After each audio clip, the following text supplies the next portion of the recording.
Okay, now I can. Yeah, All right. that one's a live version. All right. Good morning, everybody. I'm Karen Hiller, and I'm chairing the Topeka City Council Public Health and Safety Committee. This is session 4 of our 7 planned public input sessions on changing the culture of property maintenance in Topeka. And we welcome you all. I want to let my 2 fellow committee members self-introduce. They're both here. Christina Valdivia Alcala, District 2. District 7. We also have with us City Manager Brent Trout. We have, you're going to have to remember. Fire Marshal Todd Harrison. Todd Harrison, Fire Marshal from the Fire Department. Mike Haugen from Property Maintenance. Monique Glaudet from Community Engagement, who will be recording the comments that come in from people. We're planning to gather all of them and record them so that, just so you know that up front. And with that, it looks like we have a small crowd. We've got somebody else coming in. I know we've got a couple of latecomers that we'll watch for, and we will just get started. What we have is a PowerPoint that we jointly put together, the committee and staff, to sort of guide this conversation. Our goal is for input. So there will be some engagement in the early slides, some background information, and some proposed goals that we've come up with, and then we will go into more specific input in order on substandard maintenance, vacant properties, overgrowth, and trash when we get to the full input session of this slide set. So just so everybody knows where we're going. And with that, let's roll. I would first, though, on this first slide, want to explain the title. As we worked for the last 18 months in property maintenance in the Public Health and Safety Committee, we learned a lot about code. Mike Haugen from Property Maintenance gave us a series of presentations with PowerPoint slide decks on exactly what the sections are of the code and how those worked. And for everyone's information, all of that information is on a Changing the Culture web page on the city's website, www.topeka.org. So anybody can go back and see all the detail they want, including reading the code and seeing the comments that have come out of these sessions. But as we did that, one of the things that became clear was that it wasn't just our property maintenance division that was dealing with these issues. There were other departments as well, and we'll get to those in a slide. And further, that if we want to really change the way the condition of our properties and the premises around them and the way our community looks, it's not the city alone, and it's certainly not the property maintenance staff alone. We're all in this. And so I'll give Councilwoman Valdivia Alcala credit for finally coming up with the term changing the culture. And that's changing the culture here in Topeka as a community, as well as particularly in the area of property maintenance. And so that's where we came to the point where we said, all right, we know enough. We want to get citizen input. And we kind of think we know what the problems are. The focus on our sessions will be on ideas and solutions. So we want to share with you some of what we came up with and get ideas and solutions as much as you've come up with. Because what we realized is a lot of times when something doesn't go the way somebody wanted it to, or they don't like what they're saying, they say, well, you know, why don't they do this? And that's what we want to hear. So with that, we think we can do this. Next slide. The goals that we came up with that we want to affirm with you all, and we'll do our best to do that with you virtually as well as in the room. When the slide is up, I can't see the people on, so we're hoping when we're live we can do nods. Anyway, what we identified as what we felt the goal of property maintenance in the community was those 4 items: safety of people, protection of structures, maintenance of an attractive environment, and improvement of property values. Is there some consensus that that's what we're here for? That's what we're about as a community? Seeing a nod? Don't have to. If you have some thoughts now or later that there should be another goal or some sort of tweaking, we're open to that. Let's go to the next slide. Then obviously you've got some ways that you're doing enforcement, and we wanted to see what our values and goals were for how that enforcement would work. And we again came up with 4 bullets. Then we want that enforcement to be straightforward, kind, and fair.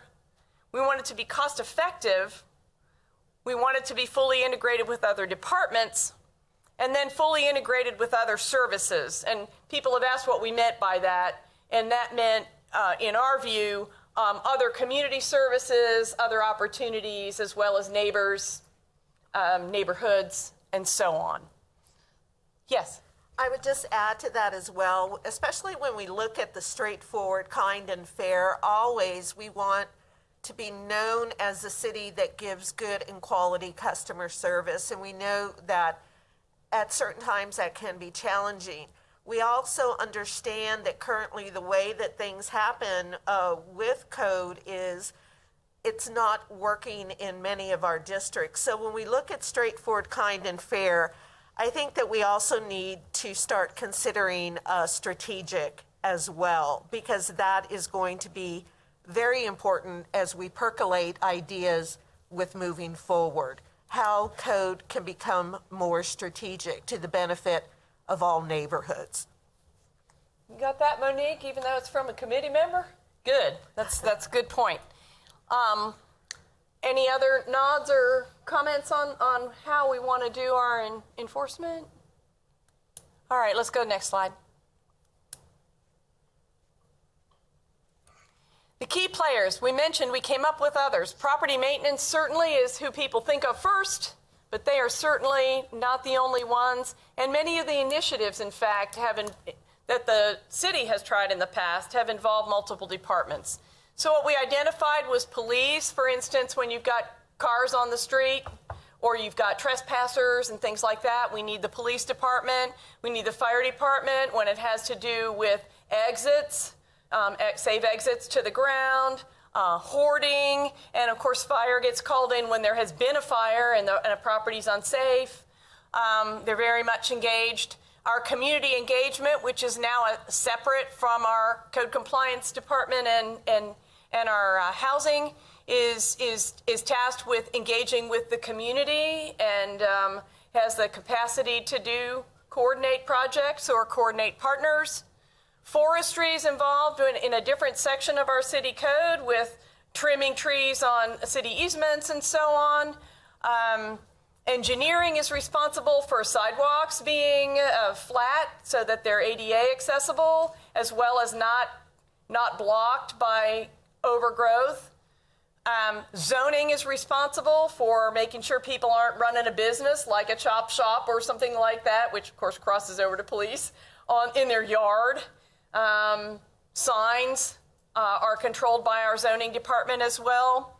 Shawnee County becomes important to us because if a property is often they're run down or vacant when the taxes get really in arrears, they don't do the tax sales very often. So sometimes we're trying to get a property repurposed, but we can't clear the liens. And so that's who handles collecting things we put on as liens and so on. KDOT, that's the Kansas Department of Transportation. A lot of people have expressed concern about how raggedy the city looks when you come in off the highway. And they, of course, point to the city, but it's KDOT who's responsible for the mowing under the bridges and next to the highways. And so we need them as a strong partner. Our neighborhood associations have a lot of value in terms of doing things like neighborhood cleanups or activities, advocating for infrastructure and other improvements, but also just supporting one another and creating a sense of place that people want to take care of.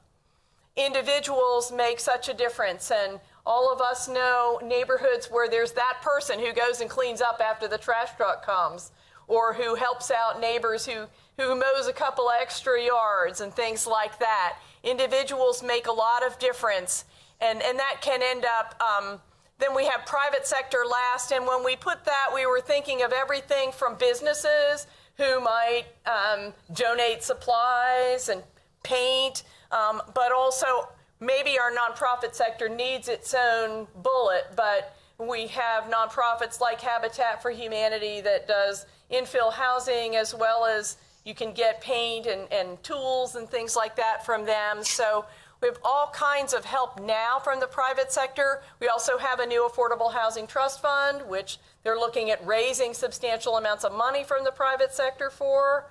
So lots of roles that key players can play, and we've had a couple suggestions for additional players from earlier sessions. So any that people who are on board right now think we're missing on the key player list? We can always go back and add. Next slide. The kinds of issues that we dealt with, I touched on a little earlier.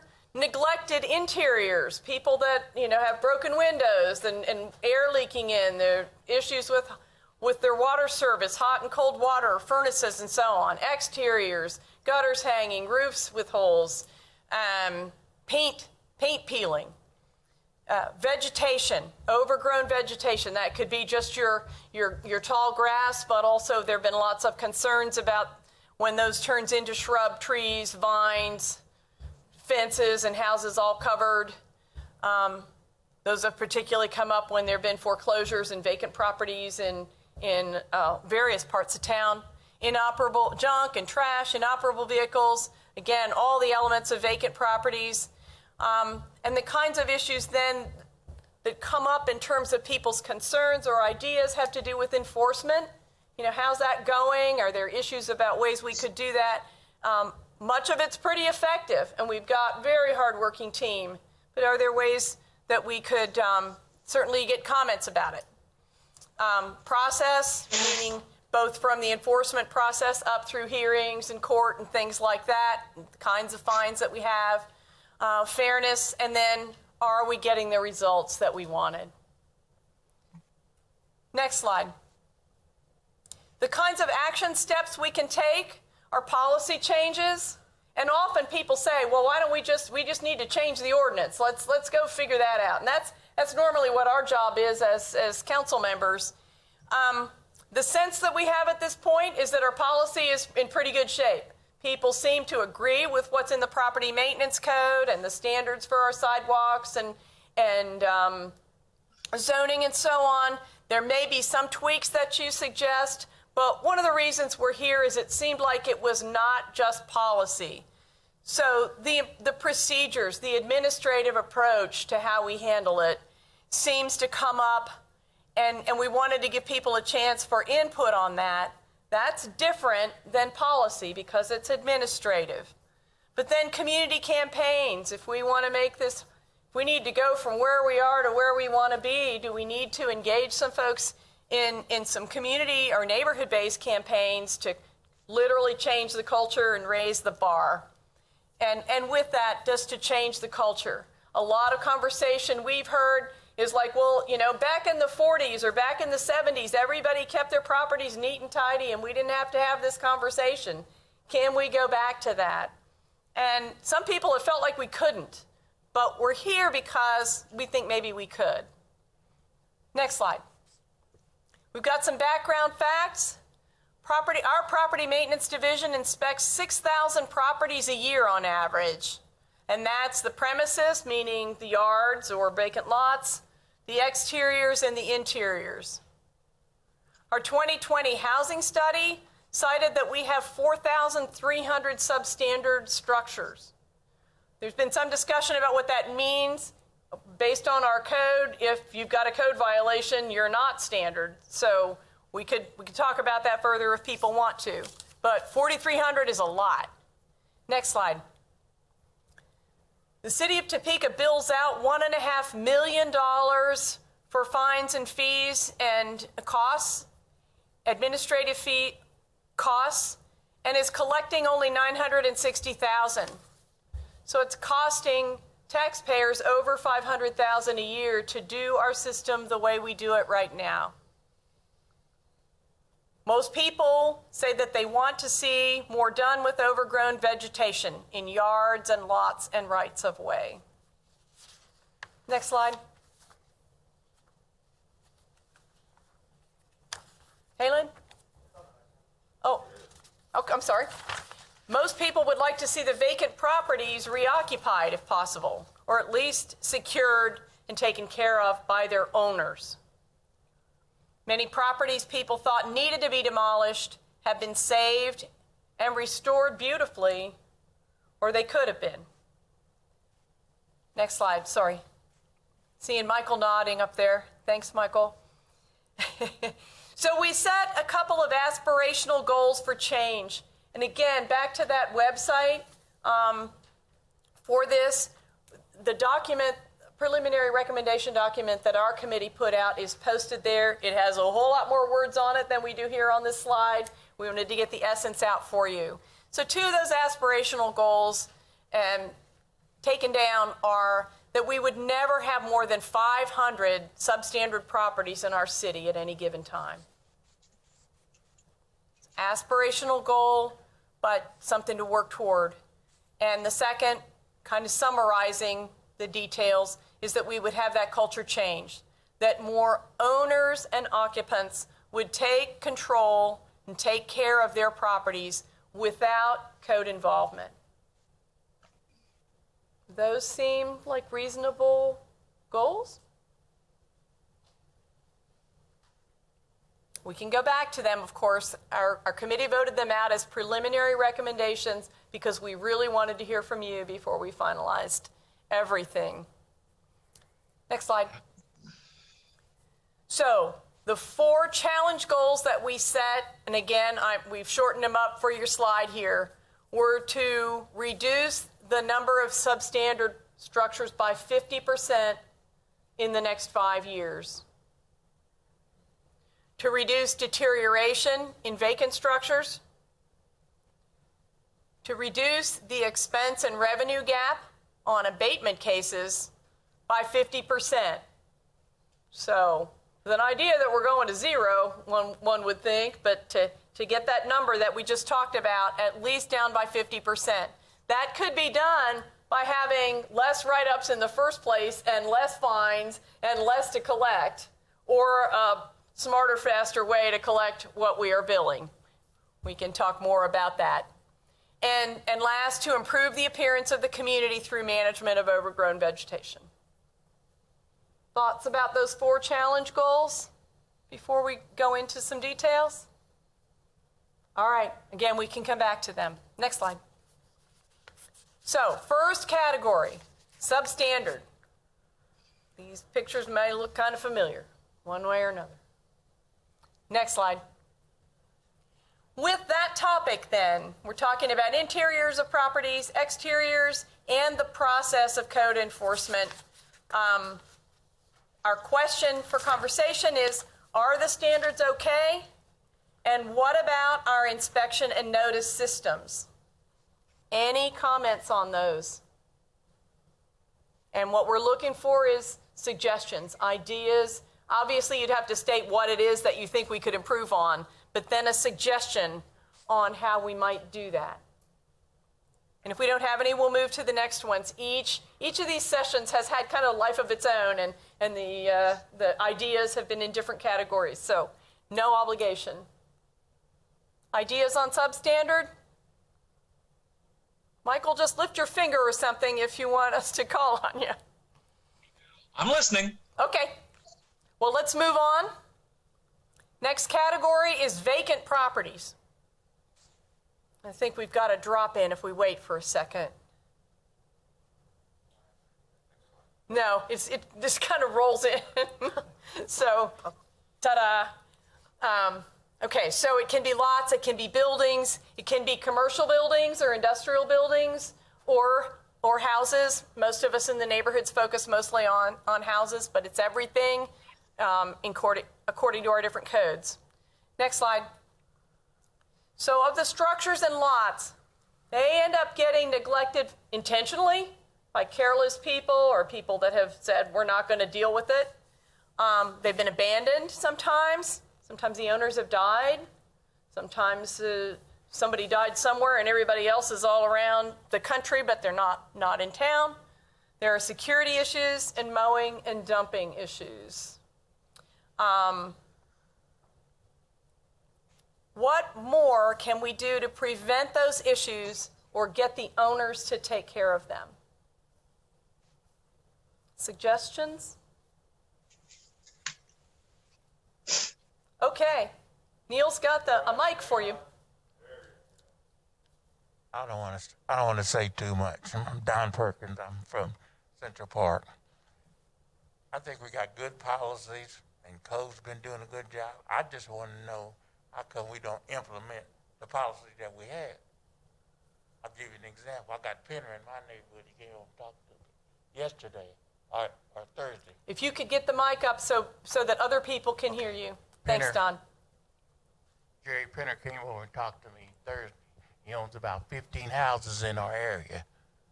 Mike, you know, you guys came around a couple of years ago and changed a lot of things. They're supposed to fix up stuff. Still hasn't been fixed up.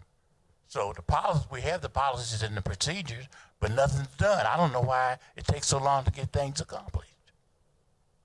It's people right next door to me. They said the soffits and stuff was bad.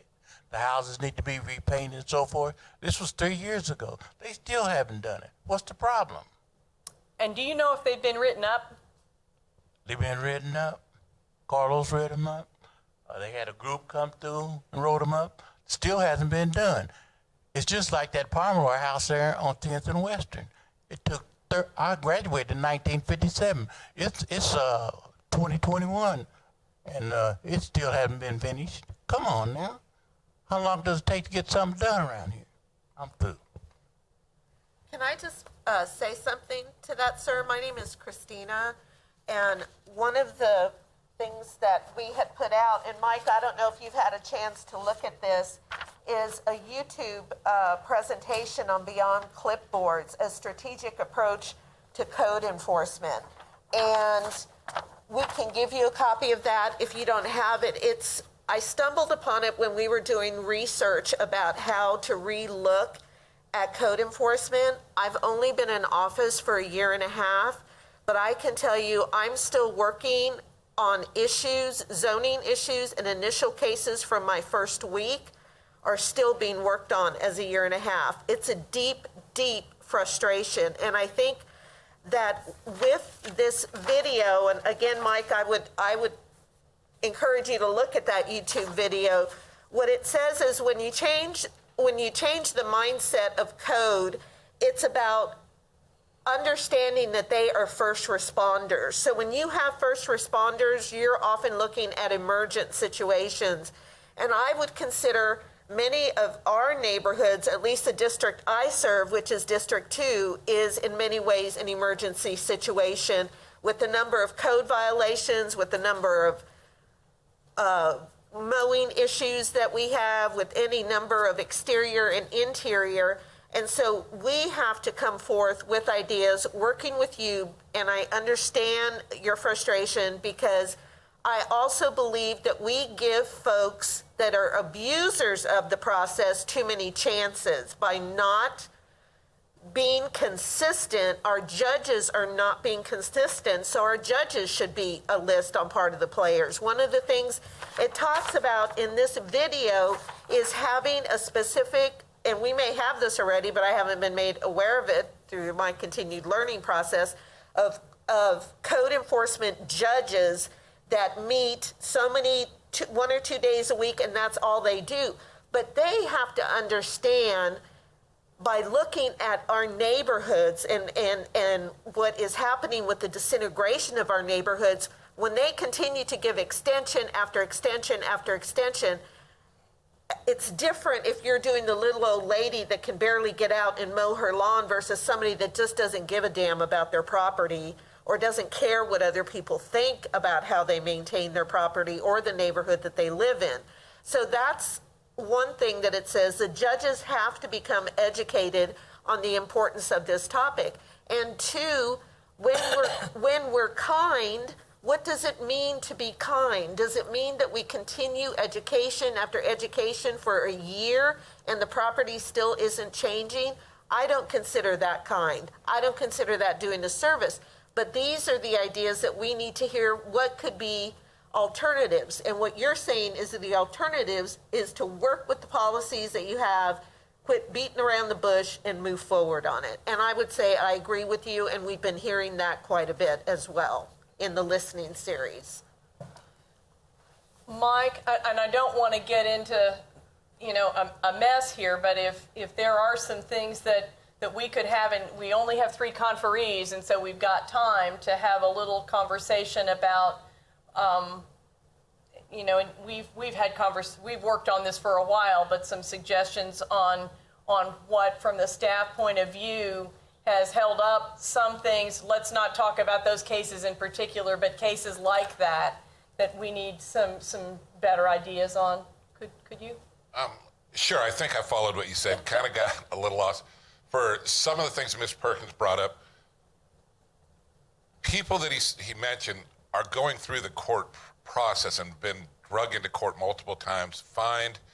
The fines do start out fairly minimally, and there was an intent in that, and then they increase. Got to decide who we're putting in jail. Are we putting a property owner that's not getting fixed, or are we putting the guy that broke into your car? I mean, that's the judges. I'm not speaking for the judge, but when I sit back and I kind of look at the decisions that a judge would have to make, which one, and we have a limited number that we put in jail for the city because of our budget. So that part's tough. I think that it is a slow process and slower than I would like it to be, especially when you get to the court system. But some of the properties aren't improving that should be through the courts, and I'm hamstrung on that. I can't answer you how to improve that. Okay. But if, sounds like that's still something we need to work on then, and you've got, part of what's built into the system is 4 levels of discretion, and that was to provide a check and balance. Maybe it's too many levels, because the inspector can come, they write it up. They're supposed to write up everything, not just what they pick, and then they have the discretion to give 1 extension, right?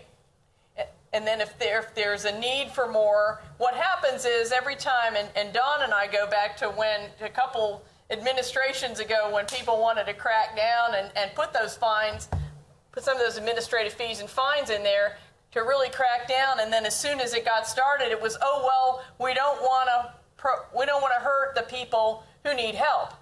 And so you've got this line between. So I think that's one of the reasons some of the layers were put in there, because then the supervisor can give X amount of extensions, then it goes to an administrative judge, and then it goes to court, right? Almost. It usually doesn't go to an administrative judge unless an administrative hearing officer, unless somebody requests an administrative hearing. So once we get the case, we are willing to give an extension if you give a plan of action. And then we have examples where people got a signed contract with a painter, but the painter's not going to come in for another 4 months. We will extend it out for that painter. That's something we normally do. When we reach the end of anything reasonable, we send it to prosecution for prosecuting, to prosecute them for failing to maintain their property. Once that happens, it is out of our department's hands, similar to a police officer making an arrest and sending it to the prosecutor for those charges. There's not much more we can do. Now, if it goes to court and the person is found guilty, we can then start a new case for the exact same violations after they've been found guilty. But that puts us in this cycle that Don was talking about. Correct. It puts us in that cycle. Now, the second time around, if somebody called and goes, I need an extension, we're not giving them the extension. They've already been found guilty once. They need to get it fixed in the amount of days that we provided. In general, are the cases that you're talking about, are those fines getting paid either by the people directly or through their property taxes? Or are those part of our... So are you asking when the judge gives them a fine, are they being paid? Well, that and the they've question? already been assessed, maybe an abatement fee, maybe not, depending on what the problem was, and also an administrative fee. So let me back up. So there's the different cases of sanitation, vehicle, tall grass, and then housing. We're talking about housing cases. Housing cases, there are no administrative fines, penalty, or fees until the judge gives his order. If somebody corrects their violation before it gets to court, we close the case as voluntary compliance. If somebody ends up going to court because they did not comply, then whatever the judge issues in penalties, fines, fees is what they're cited. I can't tell you if the courts collect those fees or not, or what percentage of fees they collect.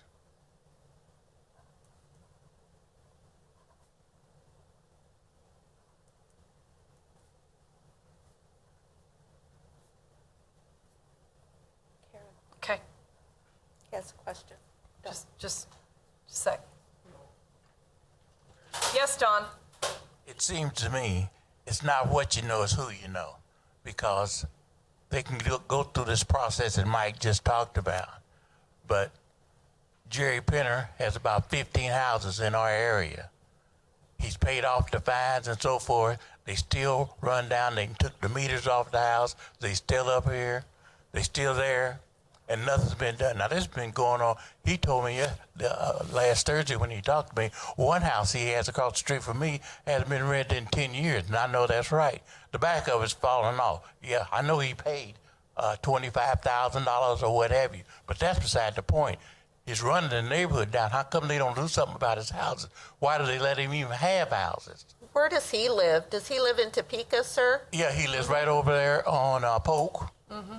He lives about three blocks from where he owns all the houses. What kind of condition is his residence in? Terrible.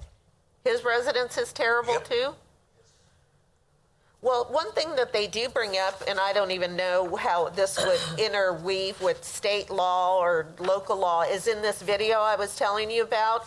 And this is a video from the East Coast on where they really revamped their code enforcement, is that you put a lien on the main structure that the owner of all the properties lives in. And once that started happening, that they really started coming up with compliance on their properties, because they did not want their own personal property, to have any kind of lien placed on it. And I'm talking about owners on the East Coast that probably sound like they have a lot more money than this dude you're talking about. Well, then, find some, we have to think within the realms of the law and how this interweaves with state law. To me, it would be, how do you start attaching to some of that money? And I don't know. I'm just saying. Well, Me, I'm not concerned about the money. I just want the house. I want something done with the house. To get the Period. houses fixed. I don't care how much money you have. Right. Whatever applies to the poor people or the people with money, don't make no difference. Whatever the policies and procedures we have, we need to follow them. I don't care who you are. And it seems to me that's not the way it is. Pomeroy is a good example.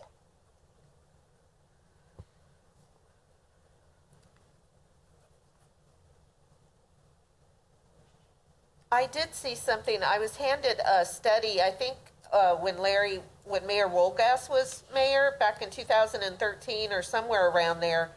There was some similar kind of neighborhood. I wasn't on council, obviously, at the time, but there was some kind of neighborhood meetings that took place, and they took the top 3 or 4 priorities, and then they moved on that. So the top priority, which I'm not really diminishing, is the increase of bike trails and bike paths. To me, we're at the much more serious level. We are at the much more serious level with the houses and issues that people are doing the same thing over and over, and oftentimes thumbing their noses at the city ordinances. So to me, I hope what the outcome of this series that we're having is that we really make that accountability a major priority, and because we have the bike trails or bike paths now. So I will read from the IPMC. There shall be an administrative penalty of $100 imposed on the owner for each violation of this chapter that remains uncorrected after the time period stated in the notice of violation has elapsed. The administrative monetary penalty for a second or subsequent violation for which an administrative penalty has been imposed under this chapter that remains uncorrected after the time period as stated in the violation on the same property within 12 months of the same or substantially same violation shall be $200. That is not limited. That applies to every violation of this chapter. So if we are not assessing the administrative penalties, that is something we're certainly going to want to look at. Then, So allow me to clarify. What I'm telling you is I don't know what the judge cites because I'm not standing there. Those are there when they get to court. So if the judge is assessing those, that's fine. If the judge is saying ultimately pay X amount of dollars, I can't give you an answer on that because I'm not there at the courts. well, but this So code, it goes over with the housing case. Everything you read goes over to the courts with the housing case. we need to look at this legally. I mean, Okay, years sure. ago, those fines were, any fines and fees were assessed by the department if somebody failed. And that was not really an issue. It only went to court if people didn't pay them.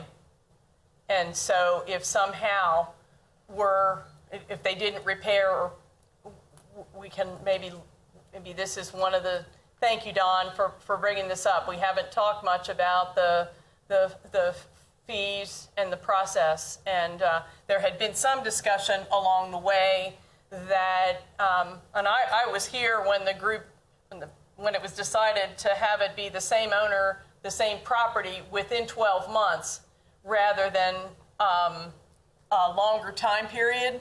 And also there's been some discussion that has emerged in our process of having that fee double if it's the same owner with multiple properties within the same time period. So we can look at those.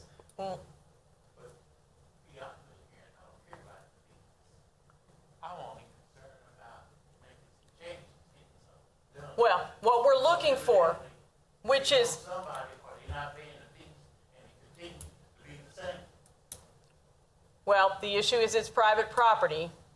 And so what we're looking for from this process is people that have either seen a video like Christina did or have an idea of how we can get those owners' properties fixed. If they don't meet the dangerous structures criteria, they're not candidates for being demolished. They just can't be occupied, right? Say that again, please. Well, if you've got a rundown house that doesn't meet the dangerous structures and demolition criteria, and somebody just doesn't fix it, and we have the capacity in this code to fix it, but we're not going to go fix everybody's house. So the fines and fees were what traditionally codes have come up with to try and incentivize people to do that. And if it's not, then if we can figure out why not, what we could do otherwise. Are his structures abandoned mostly, sir? He's there. No, the I'm answer- talking the other 15. I'll answer for him since I got the mic. Yes, there's out of those 15, I would bet you 10 of them or more are Does vacant. he have them the windows boarded? Correct, yes. There's even dangerous structures that we're looking at demolishing that are going through the court process with him. So, yeah, some of them have been caught fire and we're running through the process of demolishing them. And they've been there for 10, 12 years, not just one. That way. That's right. And I'm just saying, and I understand it sounds like there's a great deal of frustration here.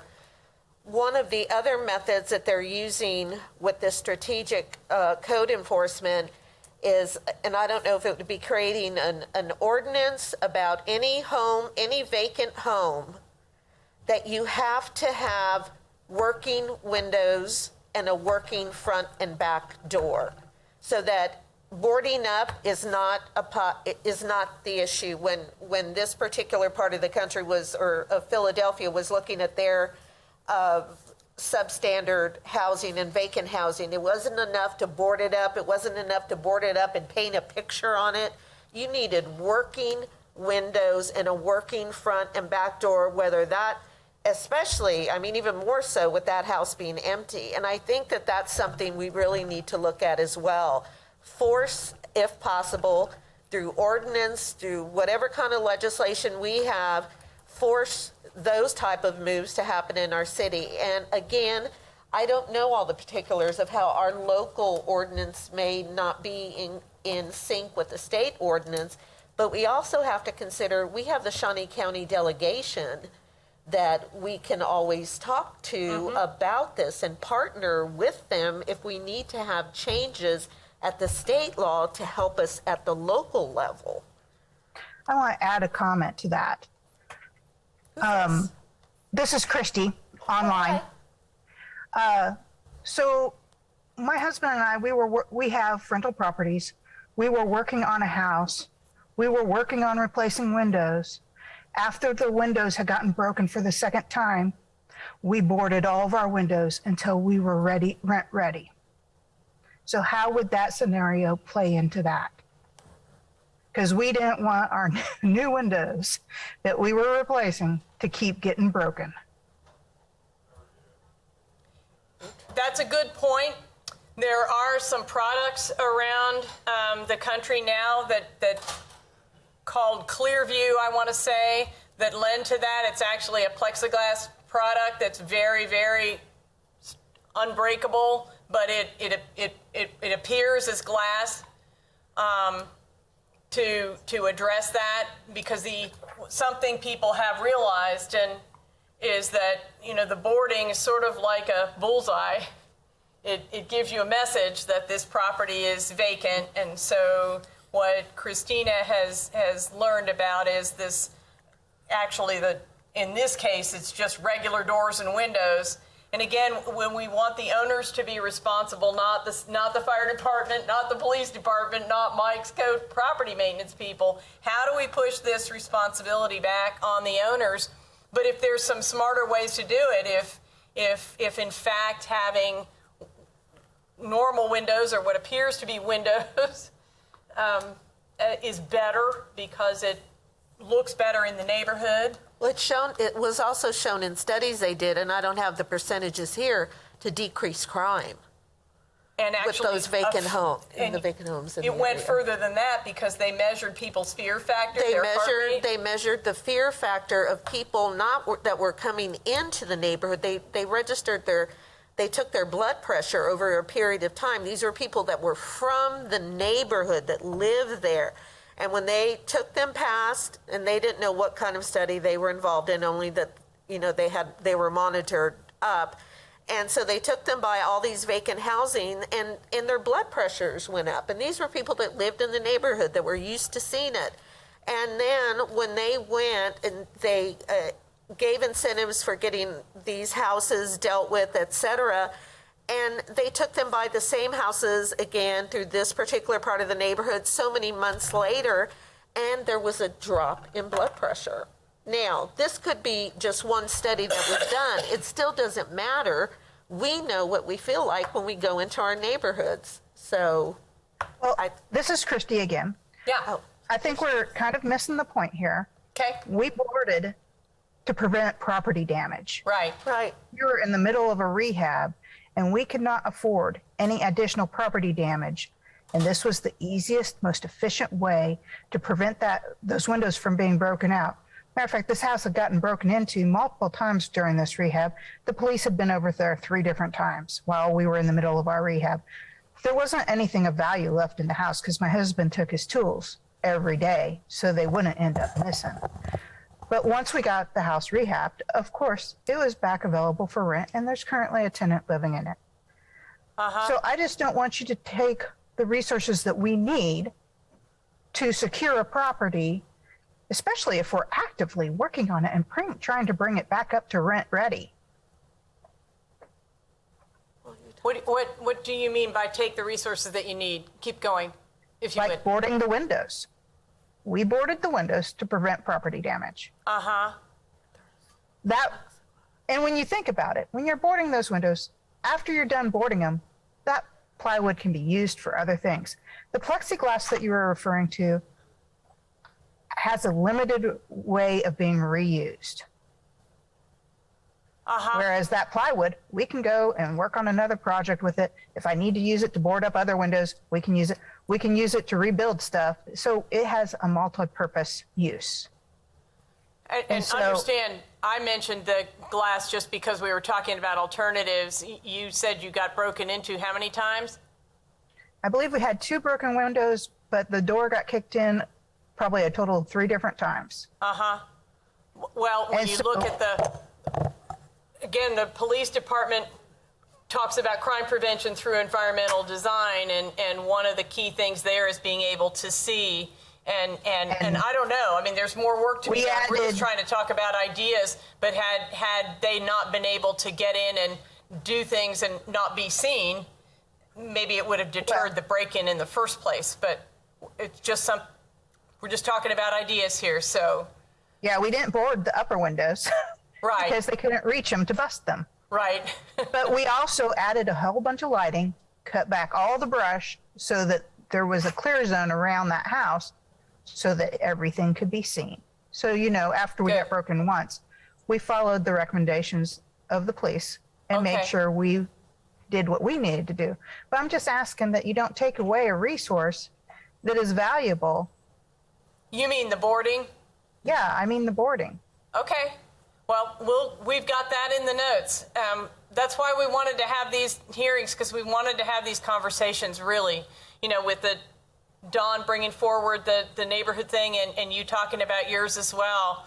We sure don't want to do anything that's counterproductive, but we need to figure out how we can advance the whole agenda in a way that's fair and productive. So. And I understand it. And I agree, a house shouldn't be boarded up for years on end. This was a short temporary situation. We had it probably boarded for 6 months because it was a major rehab. So we had it boarded for 6 months until we were ready to start showing it for rent.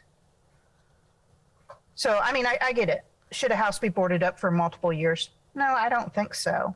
Okay. Something else should be happening with that house. But for a short-term period, it sure is handy to be able to do it.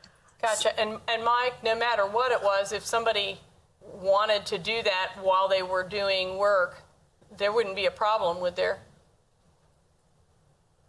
No. Okay. I have a question. Is there a number of rental houses that you're aware of where your particular house is that you're referring to? What do you mean? Well, do you know if the houses around you, if those are a lot of rental houses as well? I'm sure a fair amount of them are. I know a couple are owner occupied. I know some are rentals, yeah. Is there abandoned houses or vacant houses around there that you're aware of? Yeah, within a 2 or 3 block radius, yes. What part of It's Topeka central. is this? What part of Topeka is it? It's central Topeka. Okay, central Topeka. Okay. Do you know if do you reside in that neighborhood? I'm just wondering if there's what we're trying to do in Oakland is because we have vacant houses. We have 46% rental ownership, almost 50% in Oakland. And so one of the things we're doing, and it's just like they say, tools in a toolbox, it's not answers to everything, but it's part of all the pieces that we try to put together to help improve neighborhood health and safety, is to revitalize the neighborhood watch to where eventually we have folks that are doing citizen patrol. It's not vigilantism. There's nothing of that nature. So these are some of the ideas, especially when we had the Hillcrest meeting that folks were talking about as well. How do we as neighbors, as people that live in these neighborhoods, go about and help keep an eye out for our community as well? And we have an issue in Oakland with a handful of homeless individuals. We have a lot of people that come over from the area of the Mission that do a lot of staying in garages and on people's porches, will just plop themselves down. So we have a lot of frustration in Oakland, and we are slowly trying to change that narrative. That's why I'm asking the questions I'm asking. Well, we only live about a mile and a quarter from this particular rental house. That's good. Good. Well, and I we mean- do have landlords that in at least in Central, in a number of the neighborhoods, but I think also in others that are involved in the neighborhood associations. And it's been great, really. So that's part of the solutions too, it seems. Now, Don has been that guy who rode around his neighborhood and checked on everybody every day.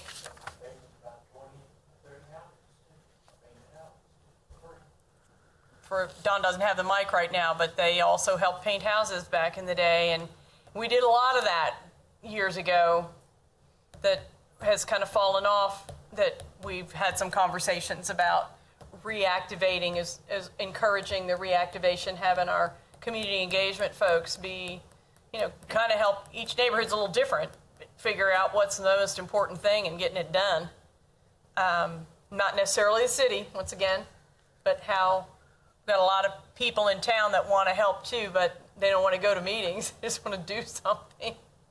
So we've talked about that a bit as well. Well, this is good. We've kind of busted this one open and it needed it.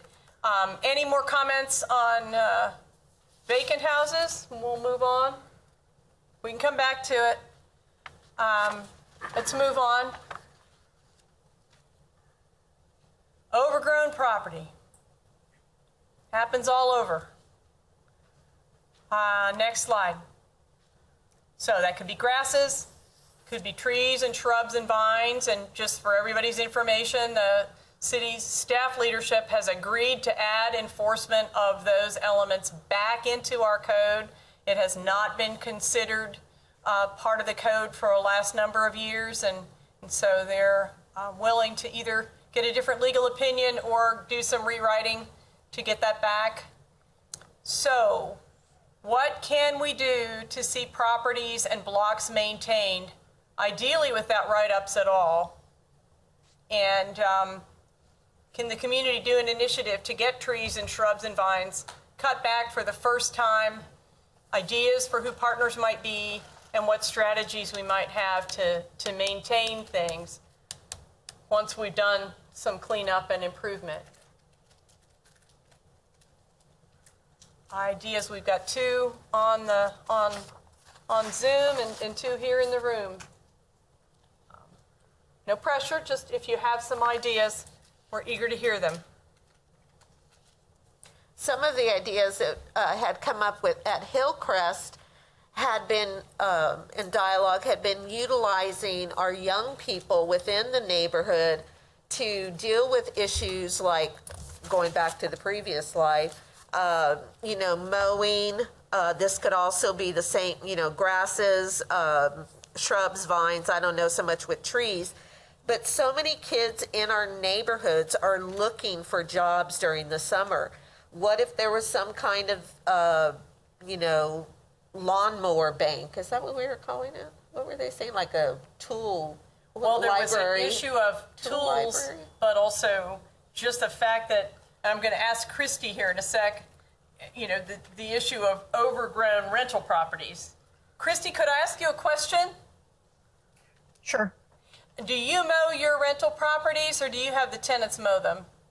It's tenant responsibility because And they're all you- single-family houses. Do you have much luck with that? Yes. Good.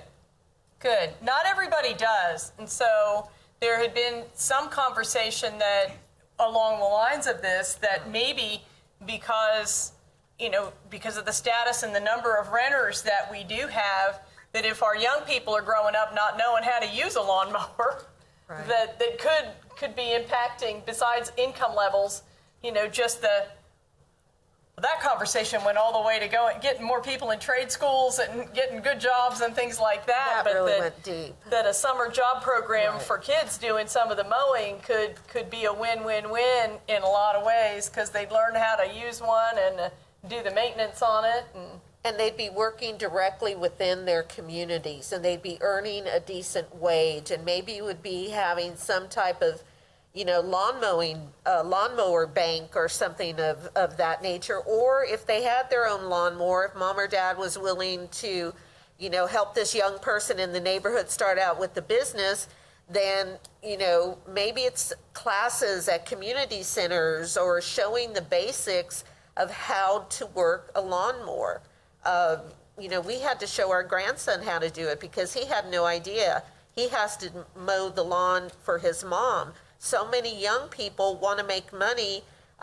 Mowing is an excellent idea, but they don't know the basics of how to clean the blade, how to put gas in the tank, et cetera, et cetera, et cetera. So these are all ways, too, that those that don't know how to do this with rental properties or are homeowners and they're too elderly, you can't expect them to do it themselves and they cannot depend on family, then create these pools of resources within the communities. Those are real possibilities to where it never has to get to that overgrown state.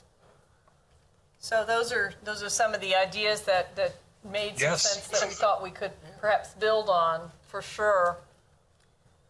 We've got a new person here in person. Joe, were any of your comments about overgrowth and vegetation by any chance? I can talk about that. Well, you don't have to. We've got the four categories. No, just to talk about it. You want me to go up there? I'm used Well, to- we've got the portable mic, so it's fine. All right. Either way. Well, these may not be just limited to that, but Well, we're trying to go section by section, so we how can many go back. more sections you got? One. All right. We've, Well, we've done structures. We've done vacant. We're on overgrown, and we're I'm going going to to trash. talk about this, but I'd like to talk about in general problems with code enforcement that I've seen over the last 6 years. What we including want is high crest. suggestions for improvement. I have a Those- lot of suggestions. I don't know if Okay. you've got enough time. Well, But I've made suggestions through the years to everybody from management to code enforcement, and most of those have not been taken. So I will talk about trees and shrubs first. okay. The trees in this town, many property owners act like they're really not a problem when they are. It's part of maintenance, and a lot of people don't seem to understand that. Then you hear the stories where people expect the city to take care of it. Most of the problems are not in the city right away, so we have a lot of people that, including wealthy people, that I've seen in different neighborhoods don't take care of their trees. Well, trees can do a lot of damage in a storm, and they do a lot of damage to cars. So as a community, we probably need to have more education and more knowledge about all kinds of these types of problems. And for some reason, there's a disconnect in this community when it comes to education about how to take care of your house and how to take care of property. And that doesn't just include landlords. It includes a lot of homeowners. Okay, so I'm just not going to keep this in the brackets. That's fine. We have so many problems with code enforcement that basically it's like the elephant in the room. And from what I've observed, city management, and I'm talking about in general, seems to think that this is not a big issue. That's where we got into White Lakes. After 6 years, I have complained about that property. Joe, I really, we want to talk about what Okay, so when's the improvements we next can make. meeting that I need to be at? I had a dental appointment this morning. I We could not we make want, it. the purpose for the input hearings was if you needed to ping off an example, that's fine, but what were your suggestions for how we would improve? Change management and change the whole culture of the city government, that code enforcement is a real issue, not just an ancillary issue. What I've seen is a disjointed function where we don't link the courts and prosecution with the code enforcement. It seems to be a lack of understanding about how to even communicate within the city. And so when I'm looking at this hierarchy mentally, trying to solve it, It starts with the manager, and it has to come down. So all of these things have to be solved at the top level. Can you talk a little bit more about how, in your opinion, the court is disjointed from the enforcement process and how we could improve that? Well, what I've seen over the years is this current judge seems to have a better understanding, but some judges we've had seem to not understand the brevity of these problems. One of them, one time, I'll leave names out of this. But I want, I'm going to give you an example. okay, The first thing she said to the people coming up was, "You need more time." She didn't ask about the problem. She didn't talk to code and say, "We need to solve this," or even listen to them. Okay. She said, "Do you need more time?" That was the first question. okay. And when you're the neighbor of this mess, or it's in your neighborhood like it was in mine a few months ago and it wasn't solved for 4 months, 100 people were affected by that property. And that was an out-of-town owner. And she didn't care, and she told me that because I questioned her. And so when you have those kind of attitudes from these out-of-town owners, that it's not in my neighborhood, I don't have to put up with it, it's your problem, then what good is it to even have code enforcement? And I'm going to tell you a little tidbit I got from some slumlords in Highcrest. They had no fear of code enforcement. That was the last people they were afraid of. And can you imagine criminals not being afraid of the police? Can you imagine anything like that? Yeah. So code, yeah. So I've heard some of your examples over in Oakland. I do listen. So I think when you have this perception by people that may own as many as 90 properties that nothing you do to me is going to affect me. And when I talked to this lady over on Long Street who had a horrible problem behind her house on Powell. You've heard me talk about it. And she said, well, when I got calls from city management, they said they were afraid of the guy because he said he was going to lawyer up and sue the city.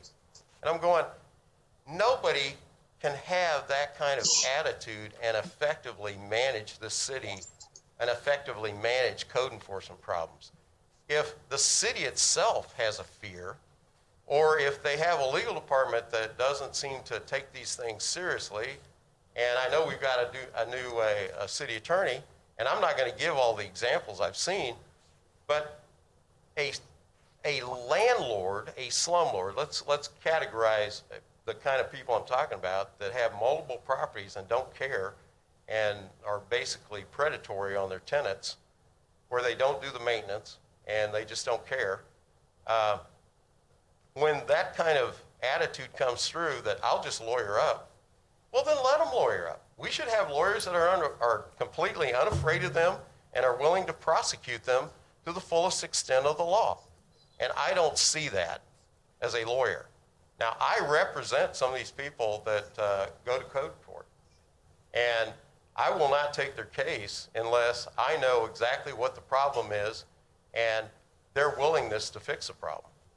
But if they want to lawyer up with somebody else that is just simply into stalling for time, then go to them. But I can say that, to my knowledge, all the cases I've handled, we got closure, and the problems got resolved. And in fact, I'm meeting with one today, a code enforcement person, to make sure that I completely understand the problem. One of the things that I see happen in even structure write-ups or shrubbery write-ups or whatever these are is a lack of specificity. Some of them are specific and some aren't. So this one, I'm going to have to go out and actually see what specific things they want fixed. So that's an internal problem. Okay. I think a clear write-up on some of these problems would be easier to enforce. But I'm not saying it's with all of them. Some of it varies from inspector to inspector. One of the big issues that I see with codes, besides it being pushed down and act like it's not that big of a deal to management in this town, is we also have a disconnect with not just landlords, but even realtors. because a lot of the realtors are selling these properties to people that will not maintain the property. And we need complete communication with all the factors and all the elements of people that are working with real estate in this town. And we don't have it. I think a big picture item, and that's what good leaders do, they come up with big picture as well as the small picture, is we need a better attitude about cleaning the city up. Whether we need better litter ordinances or whether we just need to talk to somebody as simple as Shawnee County Trash, as I have a couple times, and said, why aren't you picking the trash up of my neighbor? Why aren't you taking care of that problem? So because we don't seem to communicate with other parts of this community. And in this example, if I can stop you for a sec, Yeah. was this because they didn't pick up the dumpster, or because the person had items out there that Yeah, I'll were tell not you. bundled? And Yeah, I'll tell you. So most of the time it's from things that aren't put in the dumpster. It's extra items. Okay. Well, they have their own policy, and I made them send it to me. I said, email it to me. I want to see this because I'm going to give it to my neighbor so he understands, because he is new to the city. He didn't understand the policy. Okay. But I also told the solid waste director, I said, it's your job to tell people how your system works. It's not my job, but I'll do it because I don't see your department doing it. And I wanted to make sure that the trash was picked up in my neighborhood. And I see this all over. I see people that don't understand the policy, and so trash gets missed, and then it sits there for weeks sometimes on a curb. Code enforcement's not doing anything about it. Nobody's doing anything about it. It's just sitting there unless you have somebody like me that will not stop until the problem's solved. They've got to be persistent. But that should not be the way a city has to be run. Okay. Where somebody like me has to be so persistent and so dogged that somebody finally fixes a problem. There's not that many people like me. Well, I mean, and with aren't that we glad? education, if I can draw you out again, because this has come up not exactly this way, and this is a good point as well, that people need to understand everything from how to run a lawnmower to what they're, how to paint a house and how to fix things.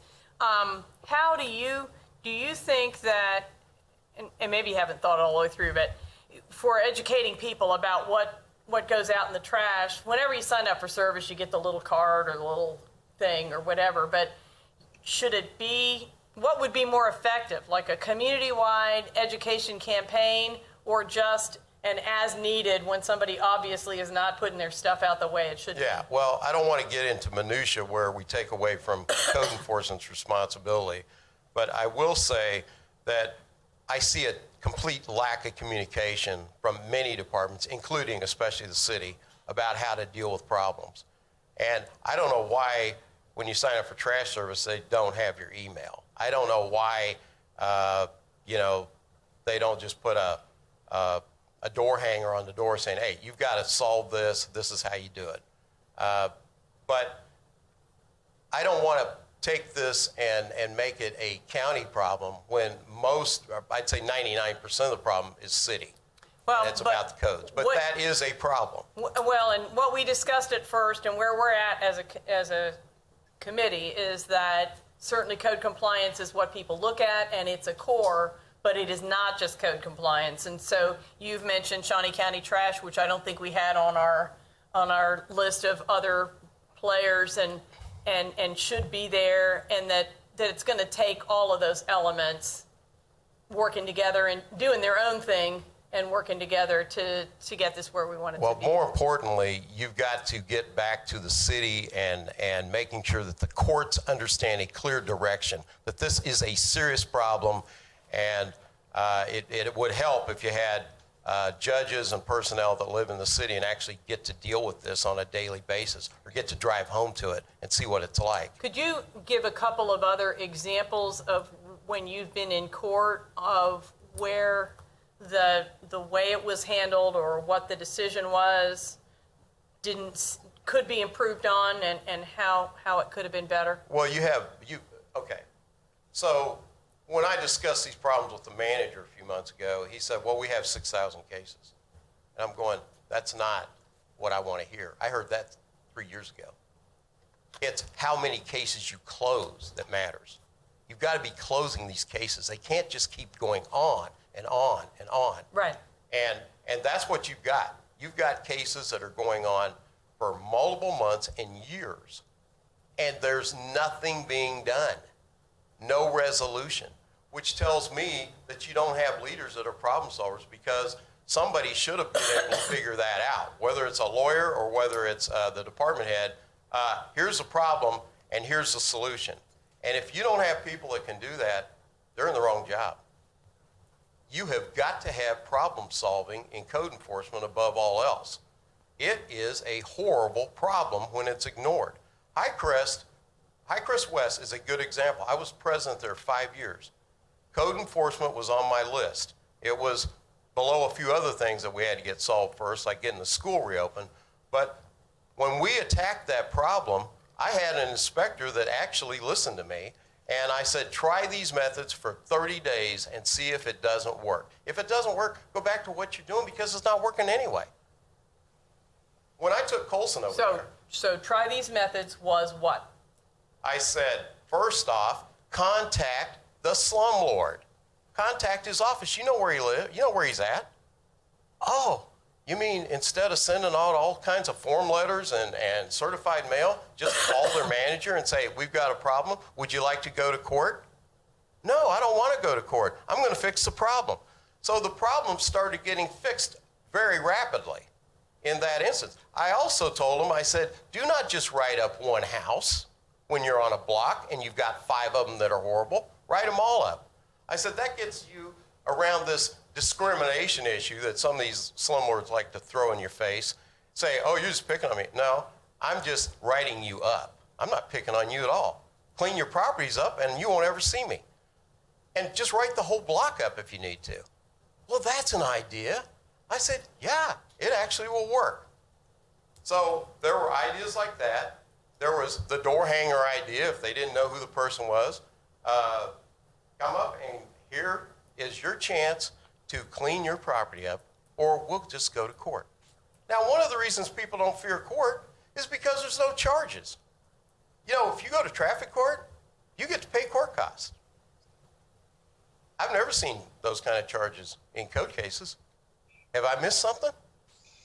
I'll tell you something else that's interesting, is I had a client that I represented on a demolition, and he finally, it was like pulling teeth, but we finally got him to fix the property and close it and make sure it was buttoned down, and so it didn't have to be demoed, okay?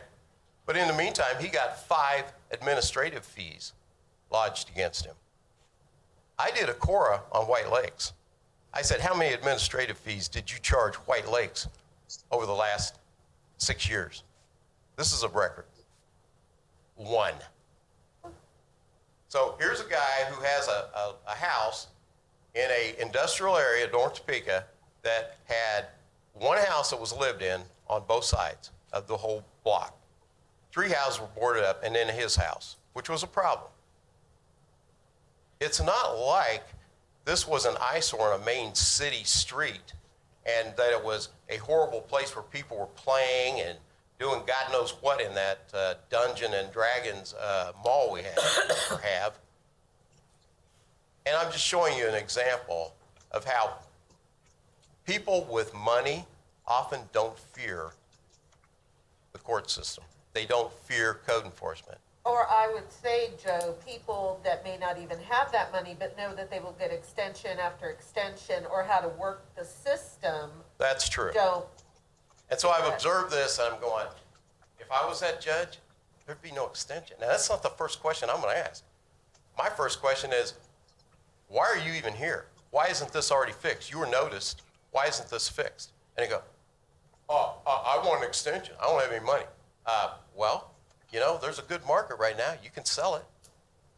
Especially these houses where they don't live there. They could sell a lot of this property, and I've suggested that to some of my clients. Why don't you just sell it? You don't want to fix it.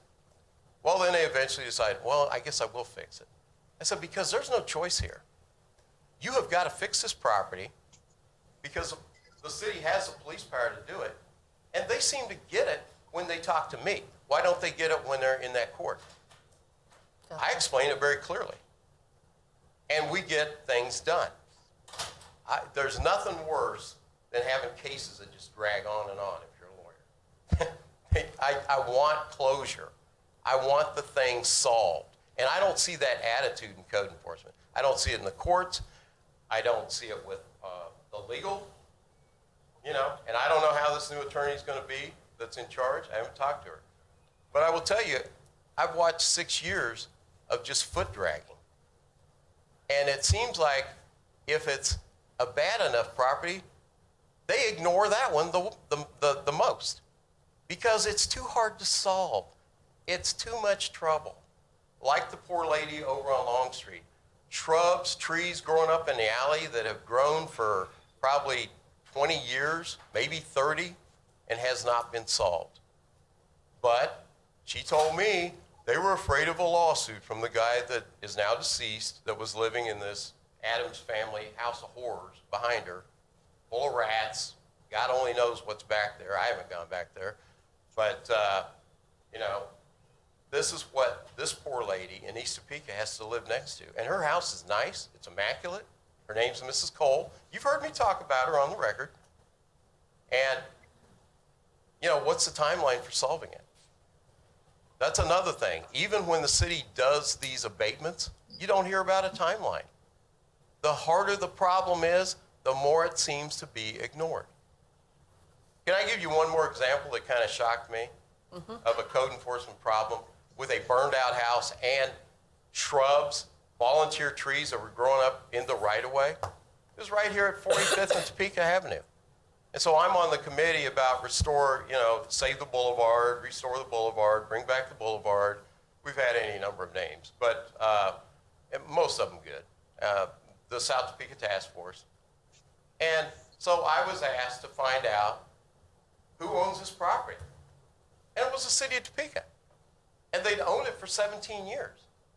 And the story I got from one of the people that rented the car lot before the current guy was he said, this was several years ago, I was still back in law school. He said, the city keeps telling me to mow that. He says, it's not mine, and I'm not going to mow it. And so now he was renting, but he said, I'm not going to mow it. He didn't know who owned it. But when I went and checked the county records and the deeds, it was the city of Topeka. Now, if the city of Topeka isn't going to take care of its own property, but we expect the residents to, and we should, well, the first and foremost person to have a cleaned up easement and a burned out house is the city of Topeka. They should be taking care of that. Now, it has been taken care of, so I want to say that. But why is it that citizens have to bring these things up to get things resolved? I know that's probably good government, that we listen to the citizens if they squeak enough, like a Joe Ledbetter, but it shouldn't be that way. We should have a better run city. We should have a staff that actually has empathy for the neighbors of these horrible houses and overgrown with shrubs, trees, litter, trash. But we don't have it.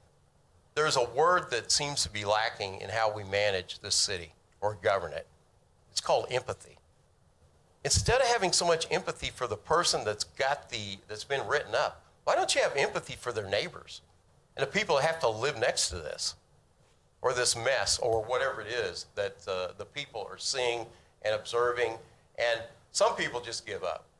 And a lot of people move out of the city. I've talked to people that know people that have moved out of the city because of the lack of code enforcement. We should not be known as a city that doesn't enforce the codes. Correct. To the point that people will move rather than live here. Any other questions? No. Thank you.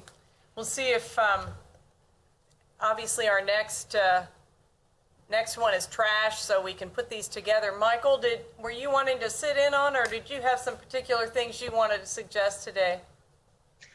I did have some comments to make, but I'll wait until the end of the presentation. Well, we're in the comments section at this point, so I want to make sure that we spend our time doing that. We'll go ahead and switch to the trash one, but it's just a matter of itemizing and putting out some questions just to get conversation going. So go ahead and go to the next one. Trash, we've seen that. Keep moving. So we've got trash that residents accumulate in their own yards and that accumulate by dumping. And so our conversation starter questions there are, suggestions about residents who keep accumulating trash or hoarding, and then solutions to prevent dumping or address it so it doesn't keep recurring. So you're welcome to get started at this point. A couple of our earlier visitors have moved on. We have one new one. Hi, Susan. So you're welcome to take a turn. We're at the end. Pardon? We're at the end of the presentation. Well, if you want me to go ahead and finish the presentation, that's fine. I mean, it's just some wrap-up, additional catch-all questions and... Yeah, I would prefer that because there may be some comments that I might have that might arise from the end of the presentation. Okay. So let's get the entire presentation. Okay. Susan, did you have anything in particular that you wanted to add today? I don't know what's coming for me, so not right now, I don't. Okay. Well, we're just getting input on how we can improve processes or community engagement for substandard properties, vacant properties, overgrowth, and trash. Well, I was walking the neighborhood yesterday. As I was walking the neighborhood yesterday, I had some questions with regard to some trash bags I saw out in somebody's yard, and I was told by the neighbor that that was the person's dog waste that they were accumulating out there, and they actually continues to accumulate until trash day. So I didn't do anything with that. So sometimes it's just knowing what the neighbors have intentions of doing it. I also noticed that there were lots of limbs and stuff, some of it piled up, some of it just laying around. And I know that we've had cleanup days, but the people are not in the neighborhoods, regardless of whether we provide these opportunities for people. I'm not seeing them participate in opportunities that we have advertised, or at least I have. I can't. I mean, I know that I send the information out in a variety of different ways. So I do have some concerns with the lack of, even when people have an opportunity to take care of stuff, they choose not to. How long have you been doing that? How long have I been doing what? Walking around? Or What you just specifically stated, that Well- the bags, the ability for people to... well, this year we had a yard waste. We had 2 yard waste ones, and we had the landfill one. We used the, for the CAC, we supported all 3 of those Keep America Beautiful events that they had, and got the information out to people. Now, I didn't go around and I did not make arrangements to get a trailer, and I did not personally pick it up. But I also feel that while I'm capable and able-bodied to do that, I feel like I'm enabling people not to do what they need to be doing too. And I would say that I think all districts that are trying to renew these types of projects, whether it's beautification, whether it's NIA, whether it's Neighborhood Watch, whether it's CERT, whether it's anything of this nature where we are trying to help lift up our own neighborhoods. We're doing a community garden in Oakland. It's very difficult, and it takes time. It's not, I don't think it's going to happen as fast as any of us want to happen, because there's a lot of apathy that has occurred right now. People are still struggling from COVID. People are having any number of situations in their lives and not making excuses for them at all. But we are at a different time period. And these type of initiatives that we are trying to work towards, no matter how strong they are and good they are going to take time. And that's people. But it's good to hear that you're trying, and Absolutely. yet one of the reasons we wanted to do these were ideas. It sounds like we need more ideas, or maybe more time. Well, I mean, I feel like as if I could probably resolve, I could spend 40 hours a day or 40 hours a week going around and doing all this volunteer work. But at the end of the day, what value is it to me in the big scheme of things when I've allowed people to be enabled to continue to do the lifestyle that they're living? Because it's not a quality of life that I'm living by providing free services 40 hours a week.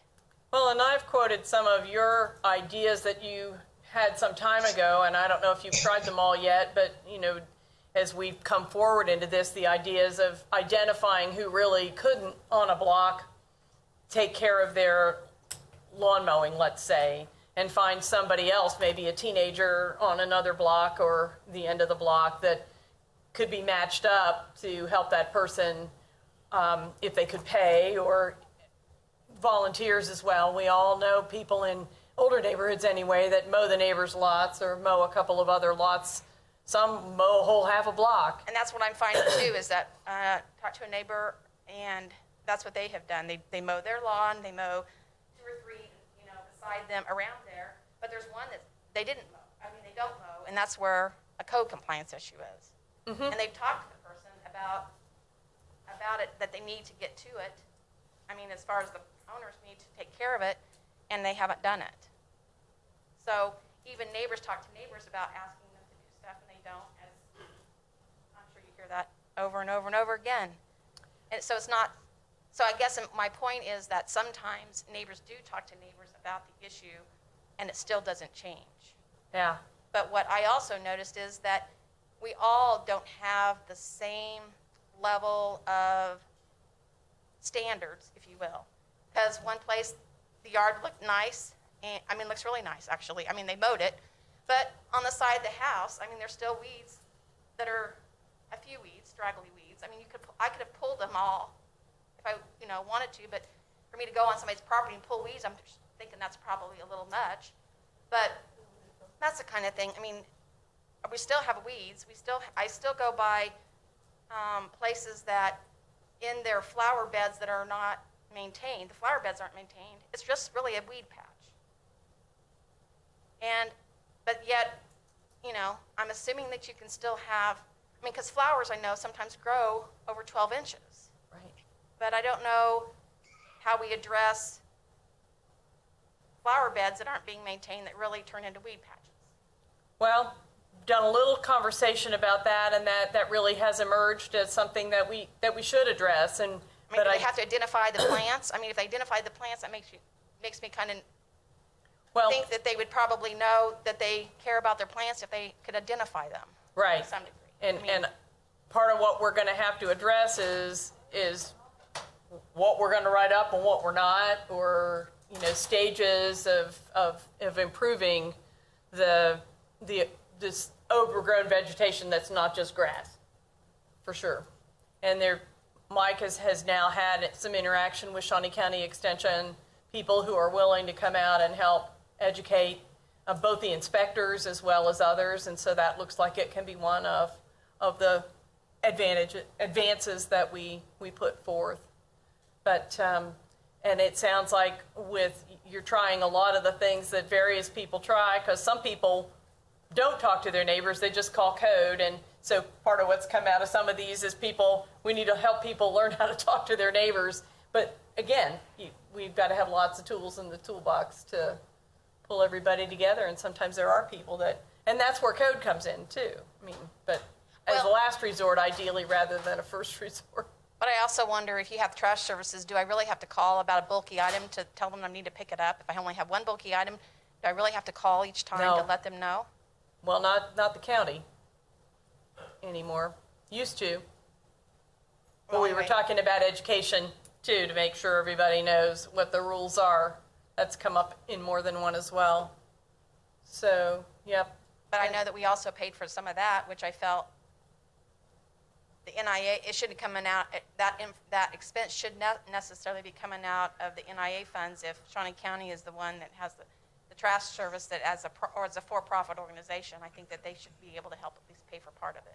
Well, they're an enterprise, but you're making a good point. That's the education again, that if if Shawnee County will pick up one big item a week without being called in advance, then theoretically we don't need to accumulate as many as we seem to sometimes, and it's also a way to deal with dumping. And I go into another neighborhood and I look and I see mattresses on the ground, so I turn that in, and I show pictures to the people that are in charge of the pickup, and that still sits there for over another week and stuff. And then go back again and check, and it's now in another dumpster, but it really didn't move very far. It's still there. Well, on if top it's of in a another dumpster. But, I mean, this has gone on for 2 or 3 weeks, I mean, at least. And this is just one little itty-bitty thing. Well, there are some things that go on for months that really, really frustrate people. That's what. Yeah, but I've been on this. I mean, it's not like I continue to sit and don't do anything. I mean, I'm persistently on these one little itty-bitty things. Right, I hear you. Okay, well, you're working on some solutions and trying to see if they'll work out. But these are the people, I mean, they're real, all these issues, in my opinion, are people problems. And fortunately, I mean, you're working on that community end of it that we've been talking about throughout. We need it all. Somebody in the chat? I can't. It looks like Yvonne may be on. I could explain something about this trash service. Hang on. If I can't see the. Well, now Michael's ready. Okay, because it really, Michael, the approach that we had was that most people that came on board did have experience with this, so we weren't doing a lot of education. We were just wanting to set out the general categories and get the ideas for what we could do. I'm trying to read Yvonne's note, and then we can go ahead and get you on. It says something about education. She likes the idea of educating residents that Shawnee County will pick up the bulky items with the regular trash pickups. This could help get rid of a lot of accumulated trash, is what she's saying. Okay. Well, if I recall correctly, we put together something like that within the Citizen Advisory Council, and there were a number of NIAs that chose not to spend their funds to get the information out to their residents as well.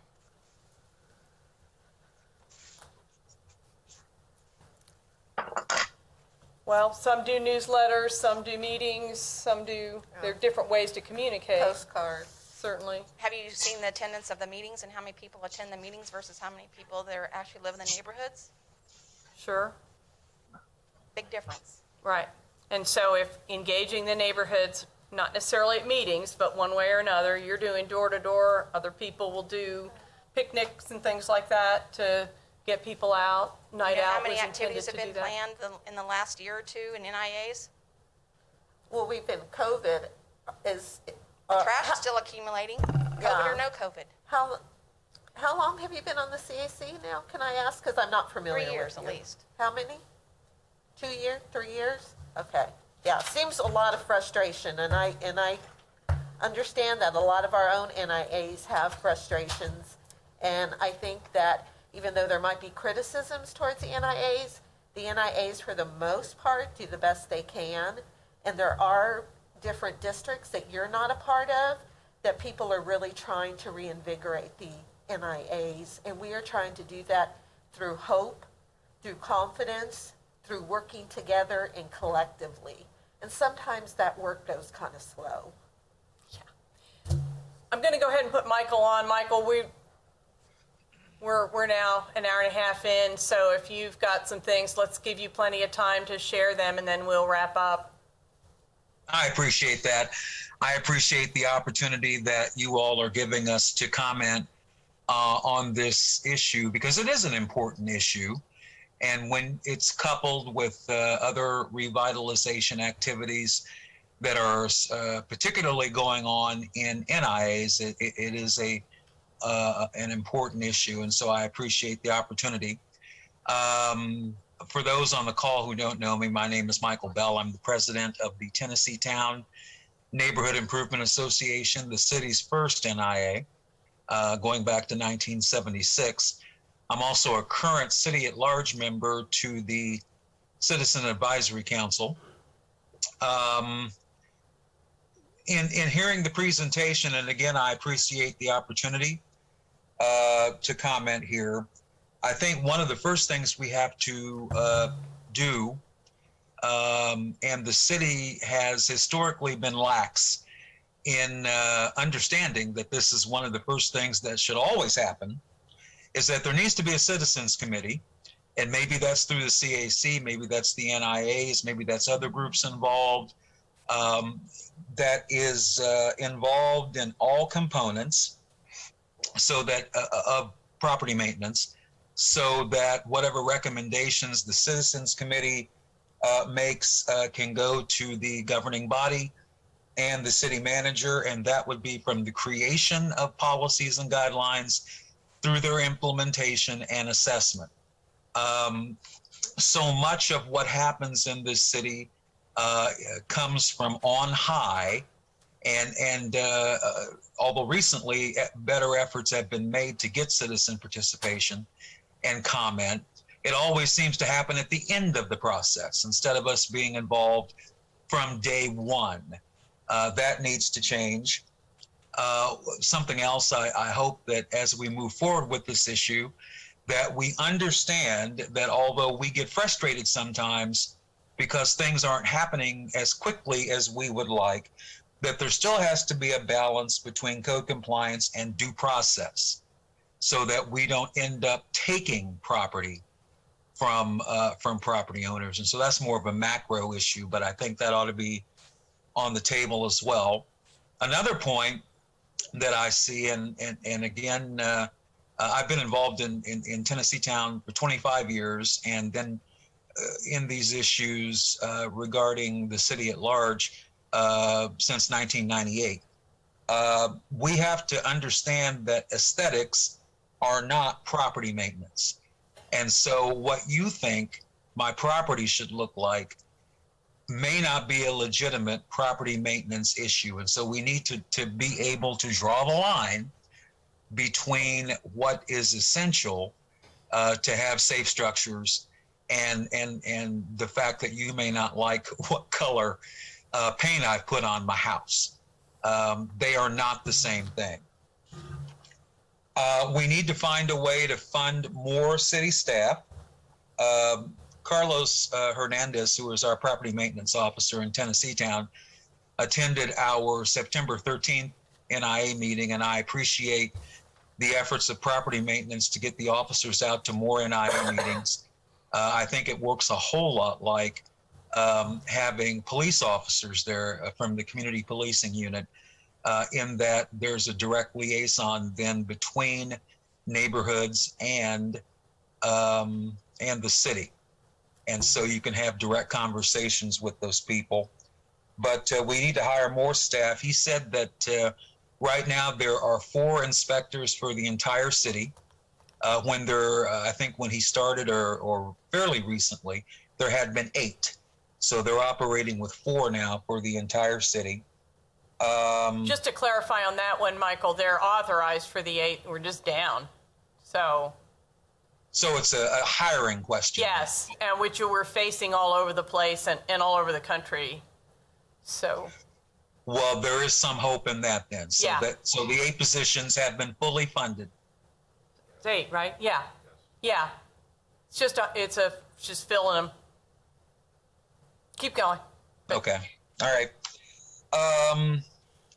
And again, all of that comes, results in better abatement of legitimate property maintenance issues. So that's something that the city's apparently has worked on. So I appreciate that.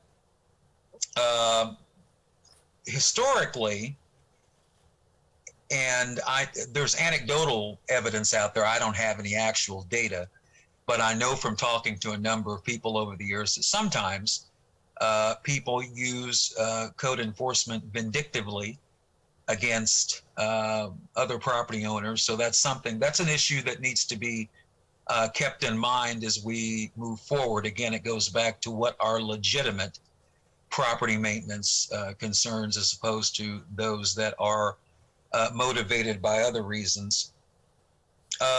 Kind of as a tangential issue, there was discussion earlier about sidewalks, and that's something the city should be paying for 100%. I know there's a state law that's in place that has some relevance to that issue, and maybe we need to look at that, but I know that there are 2 Kansas cities of the first class that currently do that. The 50-50 plan that's been in place now for some time is ultimately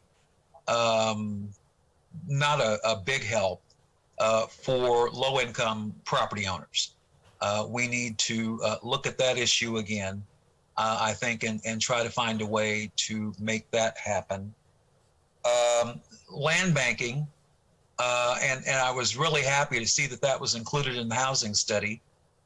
Back in the aughts, the first decade of this millennium, Tennessee Town, in working with Kevin Rooney, who was the real estate agent at what was then Housing and Neighborhood Development, put together a version of land banking where we were able to completely turn around the worst block in our neighborhood from a housing standpoint, the first 1,200 block of Southwest Lincoln. And there are a number of houses in there that we were able to get funded through infill housing RFPs, through Habitat for Humanity, and through acquiring houses from Holy Name Church. So land banking, as it applies to property maintenance, is an effort to try to get to some of these properties before they really deteriorate, make offers to the property owners, and then that way we can put parcels together for future development. Regarding the citizen-initiated efforts, and I like the discussion that we had today about the lawn mowing and maybe looking at that as a training opportunity and a future employment opportunity for our youth. I like that discussion a lot, and I hope that's something that the city takes on. I wanted to cite Pat DeLapp, who is our NIA vice president. He's also a landlord. And since he became the vice president back in 2014, he's been going through Tennessee Town and then expanded his reach to all of central Topeka, collecting abandoned tires.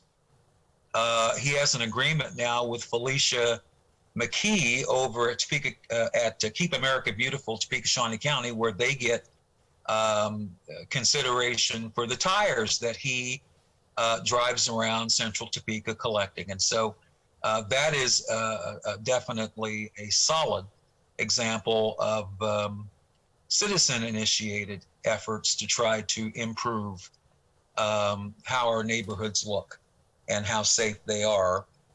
And then finally, I guess the basic question, and I've attended a number of these types of sessions over the years, and I'm always willing to show up if there's an opportunity to talk. Of course, you know, ultimately, my continued involvement has always been predicated on whether or not we're going to get some meaningful action from the discussions that we have.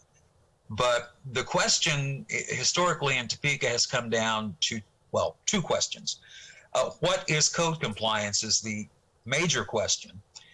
And then there are 2 answers. Is it punishment through fines? And we hear a lot of discussion about that.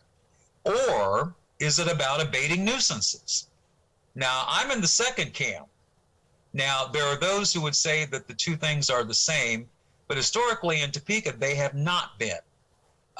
We hear a lot of talk about fines, and there have been various efforts over the years try to increase the fines. And I understand there have been maybe some challenges with how the municipal court and the judicial system handles that. But the fines haven't worked. The issues persist. And so, you know, rather than to have someone come to someone's door and knock at their door and say, here's your fine, I would much rather for the city to go and knock on that door and ask, how can we help? And these programs are available so that we can abate the nuisance. So maybe there's a way to merge those two things. I don't know, but I haven't seen that happen in Topeka, that there's always been that dichotomy between what is code compliance. Is it fines or is it abating nuisances? And so I think that's a question we need to, questions we need to look at moving forward. That's all I have right now. Thank you so much. And I think going back to those, aspirational goals that we went over at first, and then the challenge goals, and part of, again, the committee really genuinely wanted the feedback. This wasn't just a perfunctory hearing to say, float our stuff, okay, we'll move on. But those goals of getting the city out of the business of abating, if possible, if we could change that culture so that the community was taking care of itself, more on those things.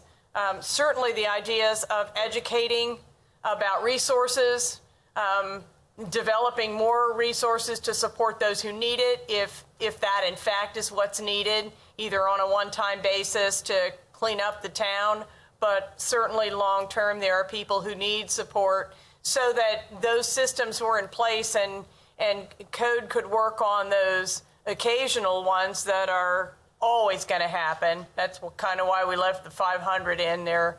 There are people that won't know or run into circumstances or whatever. That's aspirational, of course, to have it all just putting along and not need the city. That's why we've got the code and we've got the standards. But we're really looking at again, the systems. And we talked more about the systems today than we have in the prior three, and that's really helpful. And we can look back into that and kind of got a refresher on the fact that some of our case count is because we close cases and reopen them on the same properties, and that is something we haven't wanted to see. For you and anybody who's watching now or later, we have taken notes at each one of the sessions. So between Christina and I, we've talked about some of those ideas that came up, but not all of them.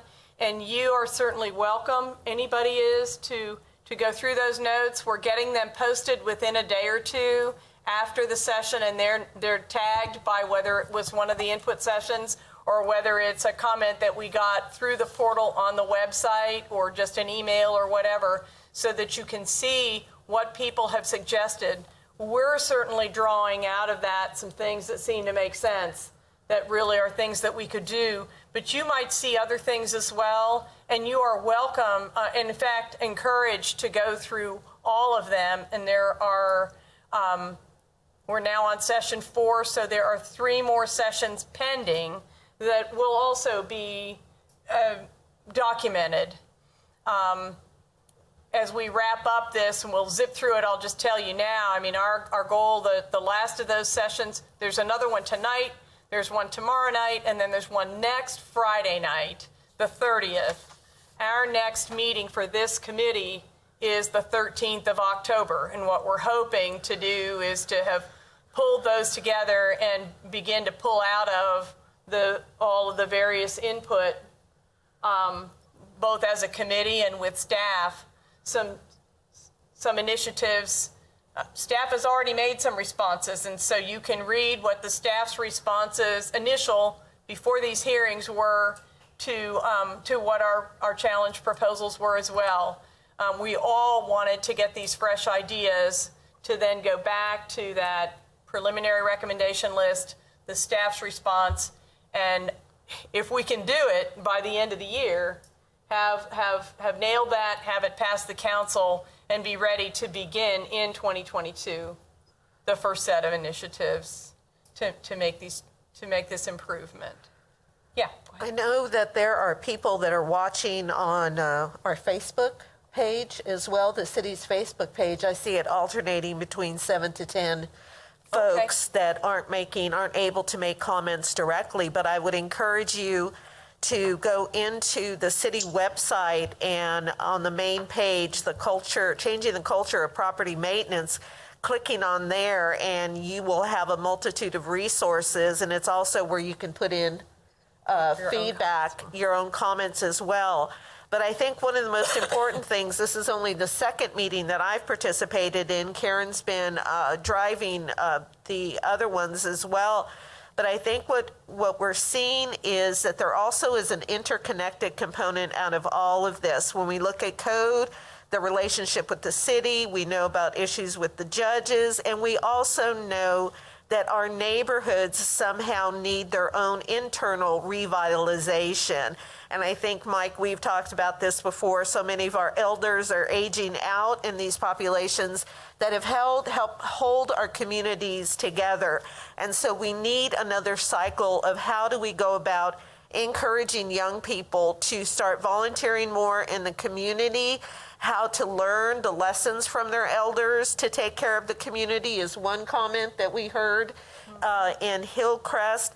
Also, we have to put the component in of NIAs and neighborhood watches that make up all of this. These are complex, nuanced issues with a multitude of answers and a multitude of challenges.